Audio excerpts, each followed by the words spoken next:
In the player class, go to a case of idle 2, and we'll just put that key press in again for control press or alt press for hero attack, and we'll do the same thing for ducking so that you can make him stand up and attack. Okay, we'll add attack mode to duck and as well in walk, and I'll paste that into jump also. So there aren't many modes where you actually can't trigger this. Let's go up and make the hero attack method now. Right before hero damage, we'll add void hero attack if hero motion is already set to spell. We can just return. And also if must finish animation true, some other animation is active, so we'll just return. Otherwise we can set the hero motion to motion.spell, and we'll put an attack sound here, and spell parameters, we'll go here, make a particle system, and maybe some extra system parameters. So far all we've really done is set the motion for spell, so let's go down to our switch cases for our finite state machine, and we'll say if it's case spell. And ideally if we're going to have a whole bunch of these cases, you'd want to break this up into, like, if walk input, even just say get hero walk or something like that, but we'll just copy this right out of here, paste it here, and we'll say when he's casting a spell it slows him down a little bit more, so you can't accelerate quite as quickly. So if you were to have a function for this, you'd put in the speed as a parameter passed into it. And we already kind of did that with the jump because it was getting to be too much code. So we can do a jump check just by placing this in here now. Check input is true. The only thing is when hero jump is triggered and we're in the middle of casting a spell, we actually don't want to stop the animation for the spell cast, otherwise it'll look absolutely bizarre. So let's add another parameter here. Let's first go up to hero jump and modify it. So we'll add a parameter in here, boolean, keep motion, and we'll say by default it's false, so we don't have to specify. So right here, we've got a couple of motions being set. Let's make sure it doesn't set anything or change anything because we want to keep our motion. So if keep motion, or rather, if not keep motion, then we're going to allow it to change the motion inside these brackets here. So the only thing we need to do is go over to here and specify keep motion as true in this case. And one thing we never want to forget is if the animation is finished, we need to return it to idle mode. Otherwise he'll just be stuck on the last frame of that animation because it's a non-looping animation. So always make sure to include the line like this, it is done animation, in all of your cases. So now we have an animation for casting spells. We can do it in the air. He's ducking and you hit the button, he'll pop back up and cast it right away. So we don't have a duck attack right now, so that would be another duck state that you could activate, and it would be different animation. And it would be nice to have some sound effects for our jumping and attacks and stuff, or explosions. So let's add a new class, and we'll call it sound. And sound and music in monogame is extremely easy.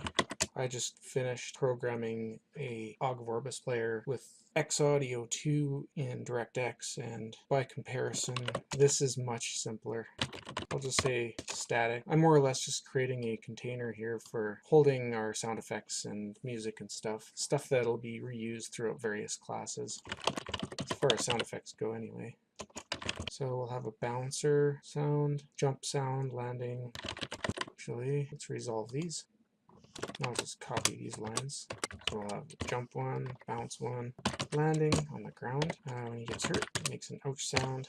And a tech sound. We're definitely going to have an explode sound. We'd like to be able to control the stereo panning, how much volume is in each speaker, as well as the overall volume based on distance, maybe vertical distance from the player, because we can't really do stereo panning that way. So we'll say static float. So other classes will be able to access this as they need to, because these are all static. This is a simpler project, so I'm not too worried about using a few statics for this. Even loading sound, like there'll be so many different modules that we may want to load up sounds for. Let's just make it static, keep it simple so we don't have to keep passing in our reference to our sound. Oops, sound manager. Apparently not recommended, but we're just going to do it for this example. So max pan distance, we'll use the screen width. and game 1 times 2 minus the game 1. So a screen width away from the center of the screen. Screen center x max volume distance. So these will be world coordinate distances. Screen center, and we can use those to calculate the panning and the volume. So that's the maximum amount of distance before it's out of range and you can't hear it. Bounce equals content.load, and we're loading a sound effect.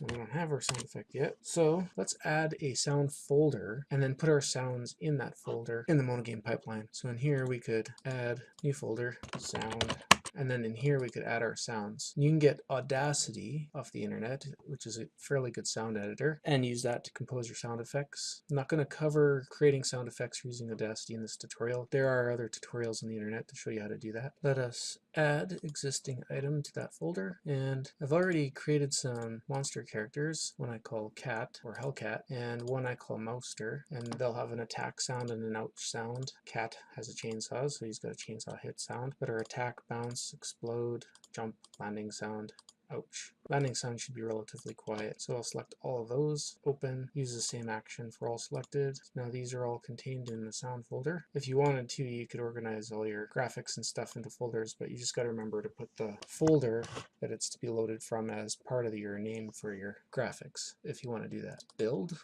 So I put the sound folder here, and then the name of the sound effect I want here, and I'll just copy this line of code, paste it a few times, change it. This one will be jump, capital J, this is case sensitive, land, ouch, attack, and explode. And later on, I would recommend changing this so that it also takes a parameter for what level it is, and then it'll load the sound effects that correspond with that level. Maybe not these ones, because these will be universal, but for ones that are level specific or specific to certain monsters or music. So music, we'll say content.load, and we'll load a song. It'll be in the music folder. Let's call it music 1. So I have to make sure to save it in there as that. And music's controlled with the media player. And so yeah, you don't use music dot or anything like that. And you don't need to declare an object or create a new object media player. Just put media player dot is repeating or is muted or whatever. In this case, is repeating. It's true. And we'll set our volume initially to 0.5F. That's your master volume. And we'll also add a method, static one. You can get it from anywhere. And it's going to return a vector2, which will be used in the process of determining what kind of panning to do. So you may notice that this method doesn't actually set the panning or volume or anything. This is just sort of a mathematical helper, so that when we trigger a sound, we can trigger it and pass the parameter for the desired volumes. So based on a screen position, we'll have a pan vector to start with, and that's what we're going to return. So a little bit of explanation about this vector2 that we're returning. The x value for it is actually the horizontal panning value. It will scale between -1 and +1 for your stereo pan. The y value isn't actually a panning value technically, it's just a volume change based on the vertical distance to the player, because we can't actually pan in that direction. So we'll actually dampen the sound a bit based on what position the sound is coming from vertically, and that'll have to be a positive value ranging from 0 to 1. So float distance is equal to the screen position dot x. This is first put here, return pan. So it's equal to the screen position dot x minus the screen center dot x. And let's make sure that we clamp it within that range.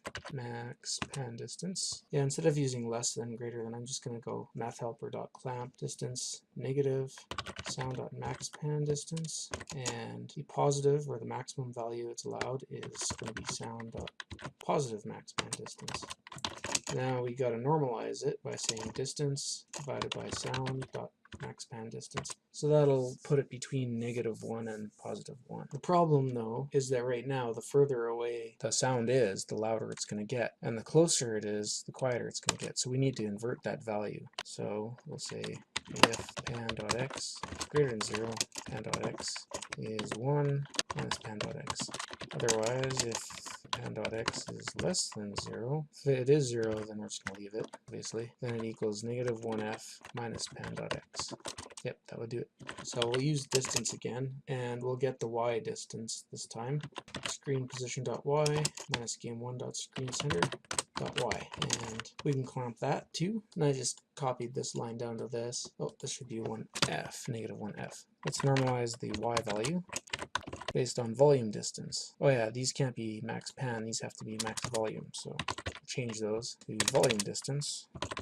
And the y value has to be positive, so we'll have to handle this a bit carefully. If this is greater than 0, it's equal to 1f minus pan.y, because we want it to be louder as it gets closer.